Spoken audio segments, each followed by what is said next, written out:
Hey guys, I just want to do a quick example of where you can use a gate plugin on a percussion sample. This is something I only discovered not even long ago. Like, it's incredible. Been producing since 2007, and it just goes to show you're always learning. So anyway, got this bit of percussion, and it's just not really seeming clean enough. I've kind of, let me show you it raw, okay?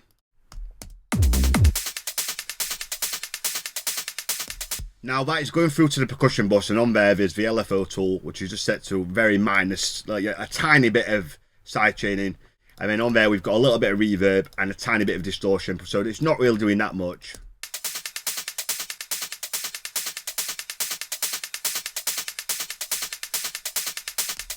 Doesn't really sound like it's doing pretty much anything, so.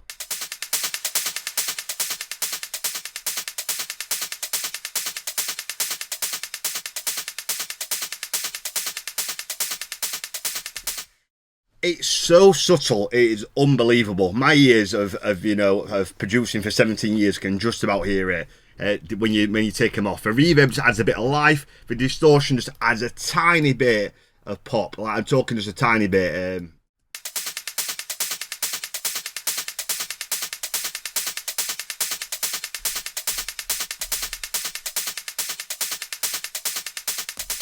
Tiniest bit. Anyway, so we put on the EQ. Now, with it being a hi-hat, I want it to sound high. So we'll look at the low filter, the low frequencies. There's not much in there really, but we don't want it anything really particularly low. So we're going to take away anything under 500. And then what we're going to do around 8K, we're going to do a boost of around 2 decibels. I've got mad ADHD and OCD, so I have to like everything perfect. Sometimes I don't, and it stresses me out. So yeah, 8,000 plus 2, and that's just going to bring it to life and remove some low end. Just pushing the highs, removing the lows. Then we're going to spread it. I've just got a random amount of 14, which is going to annoy me, but can't get 15. Maybe I can draw 15 in. No, it won't let me. So minus 40. Spreading it, we're just spreading it across the stereo field, widening it, just taking it away from the mono center of the kick. I do this with all my percussion just a little bit. Maybe like 8, 12, 14, 16. Just, I don't even know if it does anything, if I'm being fully honest with you. I just feel like it does do something, like in terms of, I don't know, as a producer, it just makes me feel like I'm doing the right thing, if that makes sense. And look, these tutorials are all about being honest with you. You know, I'm not a perfect producer. There might be people watching this thinking, God, this guy's an idiot. He doesn't even know what a spread is. And I'm a fairly accomplished producer, and I want these tutorials to be realistic. Anyway, next up, we're going to put a compressor on there. The compressor is just going to basically, best way to describe it without going into all the details, imagine someone comes up to you at a fair and gives you a balloon, and the balloon is blown up. Imagine you just get that balloon and blow it up a little bit more. That's all percussion does. By reducing dynamics and then increasing the gain, which is what a compressor essentially does, taking away all the fancy things like attack and ratio and all that kind of stuff, it makes sounds a little bit bigger. Now, we don't want to overdo it. I like to use this compressor. Now, you want to make sure that the compressor doesn't go into the red, and you don't want too much compression either. So let's have a listen.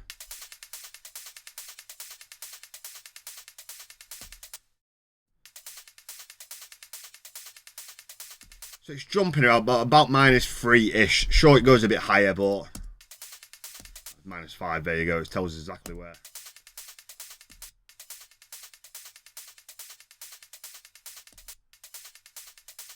So yeah, that'll do, about minus 3.5.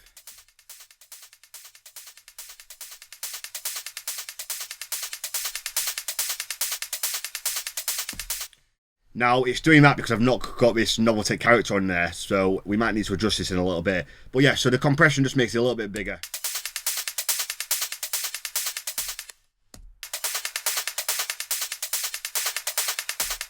To help it come to life, I put the Novelty character on there, which is just an EQ.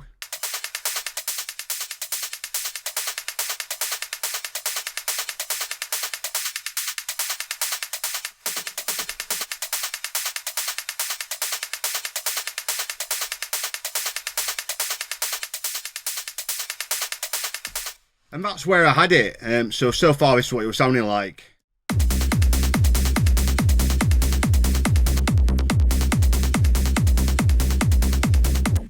just comparing it to a really good track by John O'Callaghan.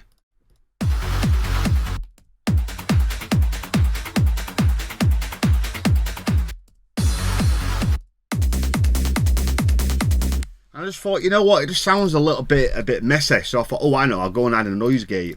And look what happens when I turn this noise gate up. Essentially, what a noise gate does is, I think it was designed for podcasts when people speak. The idea is that when people stop speaking, the volume drops out, and then when they start speaking again, the volume comes back in, and it cleans up the podcast vocal. At least I'm guessing that's what it was designed for. It was probably designed many years before that. In fact, thinking about it, it'll have been designed in probably in the 70s for something like this. Again, I'm just proving how little I know as a producer, which gives a lot of hope to people, I hope. Anyway, so as I turn the threshold up, it's going to basically tighten up the percussion.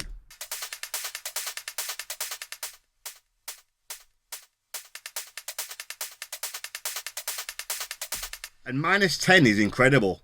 If you compare -10 to just having it off, it's removing all that background noise and all that shit. So I've been lazy in this case, which I don't normally do. I don't like to admit that, but I've just used a loop, and yeah, listen to how much cleaner it is. And again, this is all relative. If you're listening to this and you can't hear a difference, then that's okay. It's just you're just not experienced enough in your ears to start showing you. But relatively speaking, this is quite a big thing. It makes a massive difference.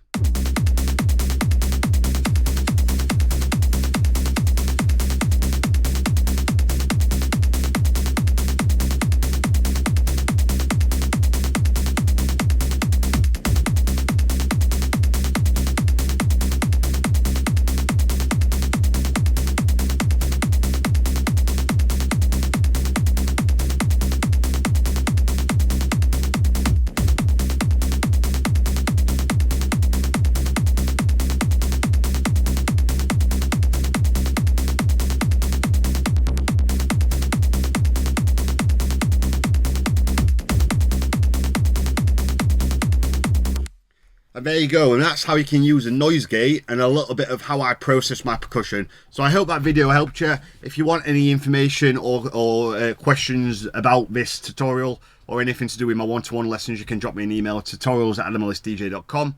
The information will be in the description. Please do like, comment and share and all that other crap. It helps kind of get things out, and it means I can carry on doing these videos. So cheers, thanks guys, I hope that helped.